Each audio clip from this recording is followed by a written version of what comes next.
os clusters, eles foram definidos pela Brasil Júnior e eles são baseados em duas coisas: no estudo da realidade das empresas juniores e numa metodologia chamada Growing Pains, ou Dores do Crescimento. Baseados nessas duas coisas, o pessoal da Brasil Júnior criou esse conceito de clusters, que é como se fosse uma escala que classifica as empresas juniores de acordo com a maturidade delas.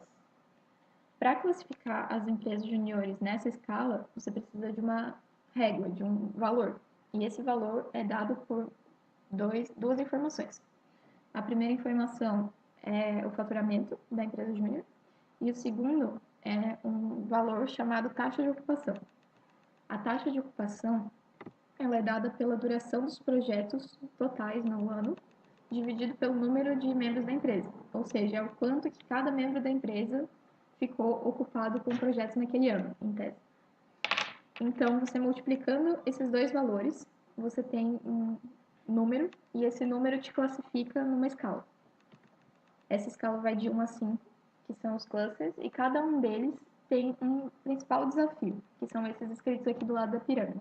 Então, para cada estágio, você tem um desafio, um principal desafio a cumprir na sua gestão para você subir de estágio.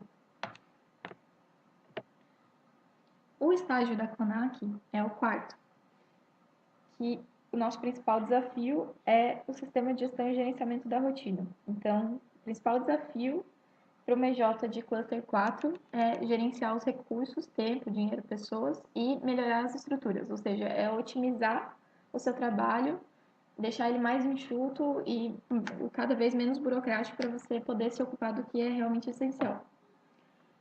Uma coisa que eu preciso esclarecer para vocês também é que não necessariamente a CONAC se encontra só no nível 4. Como vocês podem ter percebido, a classificação, esse valor que é dado pelo faturamento, pela taxa de ocupação, ele é bem arbitrário, assim. Então, não necessariamente ele corresponde fielmente ao nível de maturidade de uma EJ. Então, para termos de cálculo, assim, a gente considera que sim, a gente está no cluster 4. Mas, numa pegada um pouco mais subjetiva, a gente analisa todos os clusters e todos os desafios para ver se a gente realmente tem só esses desafios do cluster 4 ou se a gente pode tomar ações para suprir desafios dos outros estágios. Então tá. Por que eu expliquei para vocês o que são clusters? Para eu poder explicar o que é o MJ de alto crescimento. O MJ de alto crescimento é o MJ que bate essas metas que estão aí na tabela, de aumento de número de projetos e aumento de número de faturamento nessa porcentagem em 3 anos. Então, se ela bater por 3 anos consecutivos as metas de aumento de projetos de faturamento, a EJ é considerada de alto crescimento, porque ela tem um crescimento igual ou maior a uma taxa mínima que faz ela ter um crescimento ótimo. Esses valores eles não foram definidos arbitrariamente, tá, gente? Eles foram baseados na metodologia e também nos estudos de cada EJ. Ok, então vocês pegaram esse conceito de EJ de alto crescimento, isso é bem importante, lembrem disso. Ok, visto isso, a gente pode passar para o nosso próximo conceito, que é o Balanced Scorecard. O Balanced Scorecard é uma metodologia criada por Kaplan e Norton em 1990 e ela ajuda a definir a estratégia de gestão empresarial. Então, ela tem alguns conceitos básicos, que são os conceitos de missão, visão, valores e objetivos estratégicos. Sendo que a missão é a função básica de uma empresa existir, de uma organização, enfim, dela estar ali. Essa missão, ela não deve mudar ao longo do tempo. Ela permanece constante porque ela é a base de toda a estratégia da empresa. Ela é a função daquilo existir. Então, se você muda a sua missão, você vai mudar toda a sua estratégia, você vai praticamente criar uma empresa diferente. Assim. A visão, ela é o objetivo, o foco, onde você quer chegar. Então, ela tem que ser muito clara naquela descrição, para você saber exatamente quando você atingiu, quando você não atingiu e quão perto você está de atingir aquilo. E ela tem que ter um prazo temporal muito bem definido também. O prazo para você atingir a sua visão é chamado ciclo estratégico. No caso, o ciclo estratégico atual da CONAC é de 3 anos, trienal. Para você sair da sua missão e chegar na sua visão, você se apoia em duas coisas, que são os seus valores e os seus objetivos estratégicos. Os valores dizem respeito ao comportamento das pessoas, ao comportamento de todas as pessoas da organização e de que forma elas vão agir para atingir os objetivos dela para chegar nos resultados finais. Esses valores, eles começam a ajudar você a definir uma cultura da organização também. E o último elemento que a gente tem, então, no balanço do scorecard são os objetivos estratégicos, que são objetivos globais da empresa que ajudam a visualizar se a gente está ou não atingindo a nossa visão e a definir quais são as ações necessárias para atingir essa visão. Eles são divididos em 4 perspectivas. Opa, achei uma funcionalidade legal aqui. Marca-texto. Então, a primeira perspectiva é a financeira, que consiste em como lidar com as finanças da empresa para que a visão seja atingida, qual a melhor forma, e também para verificar se financeiramente o progresso feito ele tem feito sentido, ele está condizente com o que a gente gostaria. A segunda perspectiva é a do cliente, de acordo com a metodologia original, mas vocês podem ver que está aqui entre parênteses stakeholders, que foi uma adaptação feita pela CONAC para ficar mais condizente com a nossa realidade. Tá bom, Amanda, mas o que são stakeholders? Stakeholders são as partes interessadas de um negócio. No nosso caso, os stakeholders que a gente tem são, por exemplo, os nossos professores, os nossos consultores, que são partes interessadas que nos ajudam a realizar o nosso negócio de maneira efetiva, a cumprir nossos objetivos. Então, para ser mais abrangente, a gente considera como clientes também nossos stakeholders. Afinal, de alguma forma, a gente tem que gerar valor para eles. Beleza. A próxima perspectiva é a de processos internos, que é meio autoexplicativo, assim, são todos os processos realizados. E a última perspectiva, é a de aprendizado e crescimento. Aprendizado e crescimento é basicamente o aprendizado não só dos membros, mas da empresa como um todo, assim. É nessa parte que a gente trata de gestão do conhecimento, de aprendizado dos membros, de forma que a gente consiga que a empresa em si aprenda e que todos os conhecimentos que a gente dá para os membros, até por a gente ser uma empresa júnior e nosso objetivo seja capacitar as pessoas, mas que esse aprendizado ele seja retido e que a empresa atinja uma maturidade maior com o passar do tempo. E é isso. A metodologia de base que a gente usa é essa, e ela é a mais importante para explicar para vocês. Sei que não dá para entender completamente só assistindo esse vídeo rápido, então se vocês tiverem alguma dúvida, vocês, por favor, avisem e a gente conversa melhor, eu explico pessoalmente, ou passo algum material também para vocês entenderem, beleza? Agora a gente vai passar para o processo de definição da visão que a gente realizou esse semestre no planejamento estratégico, como eu tinha falado para vocês. Então, como eu já disse, o nosso principal desafio era criar uma visão que realmente fosse seguida, porque anteriormente a gente já tinha uma visão e por muito tempo ela foi a mesma, e mesmo assim a gente não seguia ela, não é a nossa base para a nossa estratégia. Então, isso era muito incoerente e fazia a gente estar muito distante da nossa estratégia mesmo. E o que foi feito esse ano, então, foi definir uma visão coerente com um prazo bem definido. O prazo que a gente definiu foi de 3 anos, como eu já tinha dito para vocês, e esse prazo foi escolhido porque esse é o prazo do ciclo estratégico da Brasil Júnior. E o ciclo estratégico da Brasil Júnior mudando, geralmente traz mudanças significativas para o médio. Isso impacta diretamente nos produtos que são lançados, nos incentivos que são lançados. Então, é bem coerente para a gente ter uma estratégia alinhada com o ciclo estratégico da Brasil Júnior. Ok, mas definir uma visão é um processo muito complicado.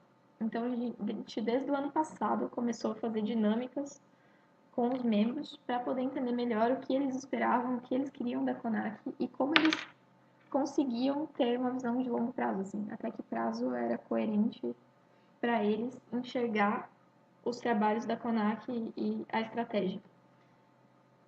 E dessas dinâmicas surgiram alguns tópicos que definiram a nossa visão como ela é agora, que foram o número de projetos que a gente espera alcançar em 3 anos, ser uma empresa júnior de alto crescimento, por isso que eu falei no começo do vídeo para vocês que esse conceito era bem importante, e o número de membros envolvidos diretamente com projetos. Por quê? No passado, o número de membros envolvidos diretamente com projetos era somente o número de membros na diretoria de projetos e na diretoria administrativa também. Mas o que foi percebido é que para os membros que não estavam nessas áreas, o conhecimento adquirido na nossa área, então em engenharia química e em engenharia de alimentos, era muito, muito menor. O conhecimento por contato direto com o cliente também. E a gente percebeu que esse é um ponto muito falho, porque a gente quer capacitar os nossos membros tanto em projetos, como em gestão, como em cultura empreendedora. E deixar uma dessas perspectivas para trás é gravíssimo. Por isso, tem um foco bem grande de membros envolvidos diretamente com projetos para a nossa estratégia que vai até 2018. Agora, então, já que vocês entenderam o conceito de Balance Scorecard, eu vou mostrar para vocês como ficou o nosso mapa estratégico.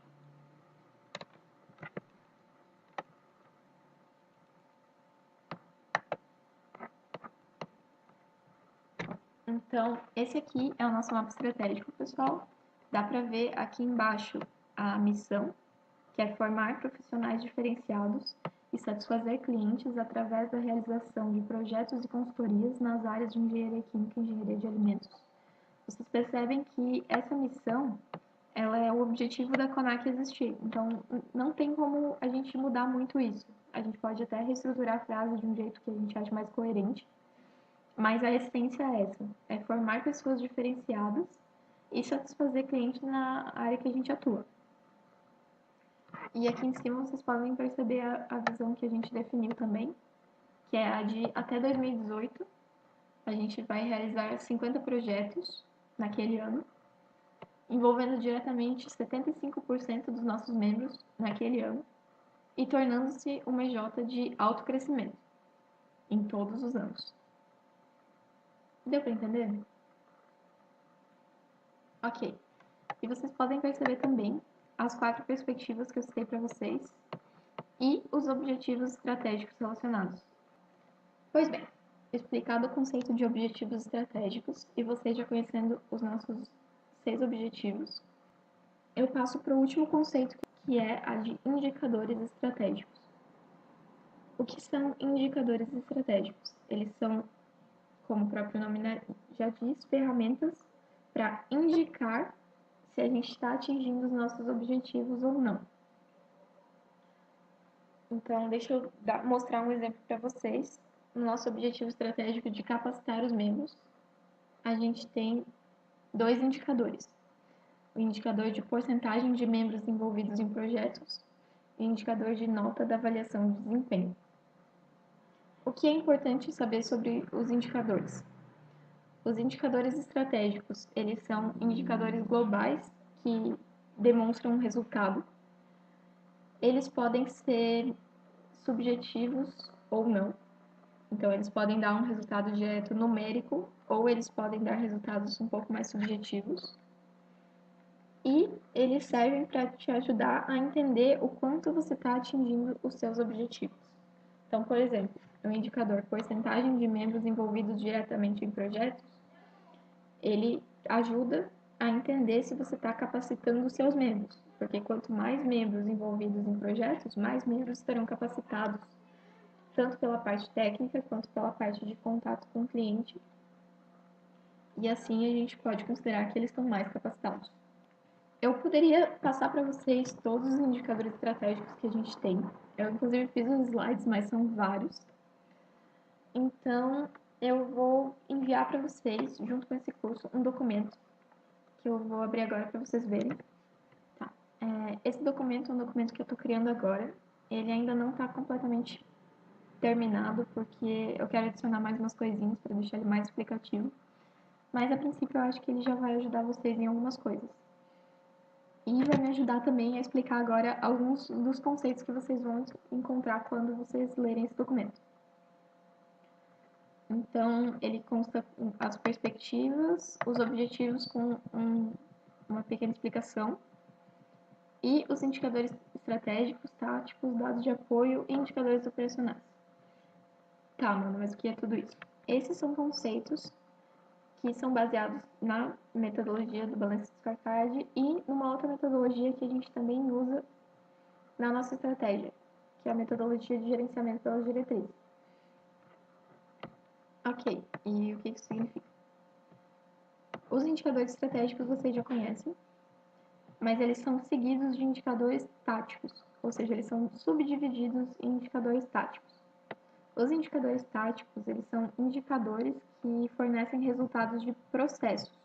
Então, eles estão abaixo dos indicadores estratégicos e a soma desses indicadores táticos, ou seja, se todos eles forem batidos, se todos eles atingirem os resultados esperados, eles indicam que o indicador estratégico também bateu o seu resultado esperado. Isso se a gente formulou a estratégia corretamente. Beleza. Agora, dados de apoio. O que são dados de apoio? Dados de apoio são dados numéricos que a gente coleta da mesma forma, mas eles só servem para ajudar você a entender o resultado de um indicador. Eles não necessariamente vão ser medidos, vão ter uma meta estipulada. E os indicadores operacionais, deixa eu achar algum. Eles seguem a mesma lógica. Eles são indicadores resultados de processo e eles são uma subdivisão do indicador tático. Então, espera-se que se a nossa estratégia está definida adequadamente e a gente atingir todos os resultados dos nossos indicadores operacionais, a gente consiga atingir também o resultado do indicador tático que está imediatamente acima desses indicadores operacionais. Uma coisa que é importante falar também é que os indicadores táticos, estratégicos, eles têm metas. Então, eles têm uma meta que é estipulada pela equipe e que é nada mais do que o resultado que a gente espera atingir nesse indicador no fim de um período. O nosso objetivo principal da empresa é atingir os resultados dos indicadores estratégicos, atingir as metas estratégicas. E para isso, esses indicadores eles são subdivididos em indicadores táticos e indicadores operacionais, para facilitar a nossa medida e a nossa análise desses indicadores estratégicos e para caso a gente não atinja as metas esperadas, a gente consiga ir no fundo e a fundo na causa que nos levou a não atingir o resultado esperado, para a gente poder agir em cima dela e assim melhorar os nossos resultados para o futuro. Bom, galera, era isso. Sei que é um assunto complexo, são bastante informações para vocês entenderem assim de uma hora para outra. Então, qualquer dúvida, não hesitem em falar comigo. Estou à disposição de vocês, tá bom? Beijo.